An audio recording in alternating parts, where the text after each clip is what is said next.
BJP councillor R സുഗതന്റെ അവധി അപേക്ഷയിൽ തദ്ദേശ വകുപ്പിന്റെ ഭാഗത്തു നിന്ന് ഗുരുതര വീഴ്ചയുണ്ടായതായി റിപ്പോർട്ട്. തദ്ദേശ വകുപ്പ് അണ്ടർ സെക്രട്ടറി ഡോക്ടർ ചിത്ര അവധി നൽകരുതെന്ന ഉദ്യോഗസ്ഥരുടെ നിർദ്ദേശം മറികടന്നതായാണ് റിപ്പോർട്ട് സൂചിപ്പിക്കുന്നത്. മേയർ വി രാജേഷിനാണ് സുഗതൻ വിയ്യൂർ ജയിൽ സൂപ്രണ്ട് വഴി കത്ത് നൽകിയത്. കാപ്പ പ്രതി കത്ത് നൽകിയ കാര്യം സൂപ്രണ്ട് ആഭ്യന്തര സെക്രട്ടറിയെ അറിയിച്ചു. 13-ന് കത്ത് ആഭ്യന്തര വകുപ്പ് തദ്ദേശ വകുപ്പിന് കൈമാറി. തദ്ദേശ വകുപ്പിലെ അസിസ്റ്റന്റ് കത്തിൽ വകുപ്പ് നടപടി സ്വീകരിക്കേണ്ടെന്ന് എഴുതി. അണ്ടർ സെക്രട്ടറി വഴി ഫയൽ സെക്രട്ടറി ഷാനവാസ് കണ്ടു. സെക്രട്ടറിയും മന്ത്രിയും അനുമതി നിഷേധിച്ചു. ഇത് മറികടന്ന് KAS ഉദ്യോഗസ്ഥയായ ഡോക്ടർ ചിത്ര അരുണിമ അപേക്ഷ വോട്ടിനിടാൻ ആഭ്യന്തര വകുപ്പിനോട് ആവശ്യപ്പെട്ടു. 20-ന് ലഭിച്ച കുറിപ്പ് അതേപോലെ പകർത്തി ആഭ്യന്തര അണ്ടർ സെക്രട്ടറി മേയർക്ക് നൽകുകയായിരുന്നു. മാത്രമല്ല, കാപ്പ കേസിൽ ജയിലിൽ കഴിയുന്ന വാഴോട്ടുകോണം BJP കൗൺസിലർ സുഗതന്റെ അവധി അപേക്ഷയിൽ തദ്ദേശ വകുപ്പ് അണ്ടർ സെക്രട്ടറിക്കെതിരെയും അന്വേഷണം എന്ന വിവരവും പുറത്തു വന്നിരുന്നു. ചിത്ര P അരുണിമയ്ക്കെതിരെയാണ് അന്വേഷണത്തിന് ഉത്തരവിട്ടിരിക്കുന്നത്. മന്ത്രി KM ഷാജിയുടെ നിർദ്ദേശത്തിന് വിരുദ്ധമായാണ് ഉദ്യോഗസ്ഥ ഉത്തരവിറക്കിയതെന്നാണ് കണ്ടെത്തൽ.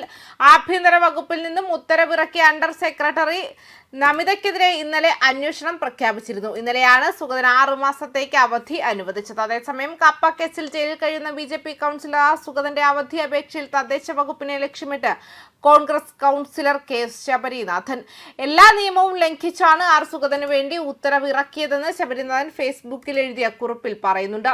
കരുതലിന്റെ ഉറവിടമാണ് തദ്ദേശ വകുപ്പ്. ഭരണം മാറിയിട്ടും തങ്ങൾക്ക് ഇഷ്ടമുള്ള എന്തും ഫയലിൽ എഴുതുകയാണ്. ഇത്രയും വിവാദമായ വിഷയത്തിൽ ആഭ്യന്തരമന്ത്രിയുടെ ഓഫീസ് പോലും അറിയാതെയാണ് വകുപ്പിലെ അണ്ടർ സെക്രട്ടറി ഉത്തരവിറക്കിയതെന്നും ശബരിനാഥൻ വിമർശിച്ചു.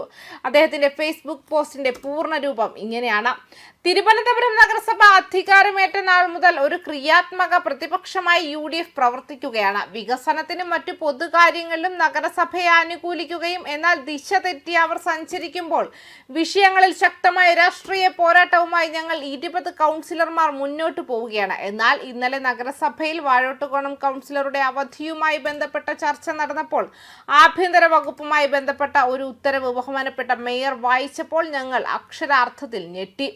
കൗൺസിൽ കഴിഞ്ഞു നേരെ ആഭ്യന്തരമന്ത്രിയെ കണ്ടപ്പോഴാണ് കാര്യങ്ങൾ കൂടുതൽ വ്യക്തമായത്. ഇത്രയും വിവാദമായ ഒരു വിഷയത്തിൽ അദ്ദേഹത്തിന്റെ ഓഫീസ് പോലും അറിയാതെ ഈ വകുപ്പിലെ ഉദ്യോഗസ്ഥർ കൈകാര്യം ചെയ്തു എന്ന് മാത്രമല്ല, സായിപ്പിനെ കണ്ടാൽ കവാത്ത് മറക്കുന്നത് പോലെ നിയമത്തിന്റെയും ലോജിക്കിന്റെയും എല്ലാ സീമകളും ലംഘിച്ചുകൊണ്ടാണ് ഉദ്യോഗസ്ഥർ ഇത്തരത്തിൽ ഒരു ദുർബല ഉത്തരവ് ഇറക്കിയത്. ആരുടെ പ്രീതിക്ക് വേണ്ടിയാണ് ഈ വിഷയത്തിൽ ഉദ്യോഗസ്ഥരെ അതൃപ്തി അറിയിച്ച് ബഹുമാനപ്പെട്ട ആഭ്യന്തരമന്ത്രി സത്വര നടപടികൾ സ്വീകരിക്കും എന്നുള്ളത് ആശ്വാസത്തിന് വക നൽകും. എനിക്ക് അറിയാൻ കഴിയുന്നത് ഈ ഫയലിന്റെ കരുതലിന്റെ ഉറവിടം തദ്ദേശ സ്വയംഭരണ വകുപ്പിൽ നിന്നാണെന്ന് കൂടി മനസ്സിലാക്കുന്നു. അക്ഷരം തെറ്റാതെ അതുപോലെ അനുസരിക്കണമെന്ന് ഞാൻ ഒരിക്കലും പറയുന്നില്ല. പക്ഷേ ഭരണം മാറിയിട്ടും നിയമവിരുദ്ധമായി ഫയലിൽ തങ്ങൾക്കിഷ്ടമുള്ളത് എന്തും എഴുതി വെക്കാമെന്ന ചില ഉദ്യോഗസ്ഥരുടെ ധാർഷ്ട്യം അവസാനിപ്പിക്കാൻ ഭരണ സംവിധാനം ശ്രദ്ധിക്കണം. ഇല്ലെങ്കിൽ ഇതിന്റെ പാപഭാരം അനുഭവിക്കാൻ പോകുന്നത് പാർട്ടിയും മുന്നണിയുമാണ്. നേതാക്കൾ ഈ കാര്യങ്ങൾ ശ്രദ്ധിക്കുമെന്ന് വിശ്വസിക്കുന്നു. തിരുവനന്തപുരം നഗരസഭയിൽ നടക്കുന്ന തെറ്റുകൾക്കെതിരെ ഞങ്ങൾ UDF കൗൺസിലർമാരുടെ പോരാട്ടങ്ങൾ തുടരുമെന്നും പറഞ്ഞാണ് അദ്ദേഹത്തിന്റെ പോസ്റ്റ് അവസാനിപ്പിച്ചിരിക്കുന്നത്. ഇത് BJPക്ക് ഒരു തിരിച്ചടിയാകുമോ എന്ന ചോദ്യങ്ങളും ഇപ്പോൾ ഉയരുന്നുണ്ട്. ന്യൂസ് ഡെസ്ക് കർമ്മ ന്യൂസ്.